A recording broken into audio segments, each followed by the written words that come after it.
პატარა კუსკუსობინა ვნახოთ, რომელიც 55 კვადრატული მეტრია, მე-13 სართულზე. ეს არის სველი წერტილი ინტეგრირებული მექანიზმებით, რომ შემოდივართ შემოსასვლელში, გვაქვს იმის საშუალებაც, რომ კარადაც გავაკეთოთ, იქაც და სხვა შორის ამ ნაწილში სარკე თავის სანათთან ერთად იქნება ძალიან ლამაზი, ეს კი გახლავთ საძინებელი ოთახი.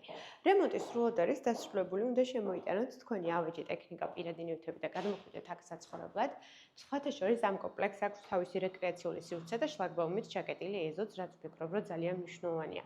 ხედი მომწონს პირდაპირ ვიტყვი, წინ არის სიმწვანე, რომელიც ნამდვილად არ შეიცვლება და სხვათა შორის მაგ აივანზე გასვლა შეგვიძლია მისაღების სივრციდანაც. აქ კი ნახეთ ახლა როგორი მდგომარეობა გვაქვს. აქ არის სამზარეულო. პროექტით გაზი აქ იყო გათვალისწინებული, თუმცა ვფიქრობ, რომ აქ გაკეთდება რაიმე კარადა ძალიან ლამაზი, სადა, რომელიც დაფარავს აქ არსებულ გაყვანილობას და შესაბამისად ეს მთლიანი ტერიტორია დაეთმობა სამზარეულოს. აქ კი იქნება მოსასვენებელი სივრცე. ეს უძრავი ქონება არის 55 კვადრატული მეტრი, როგორც გითხარით, მდებარეობს ორთაჭალაში, ის იყიდება ბაიას ჰომსის მიერ ექსკლუზიურად. დეტალური ინფორმაციისთვის კი გელოდებით პირად შეტყობინებებში. აქვს ნამდვილად კარგი ფასი. დროებით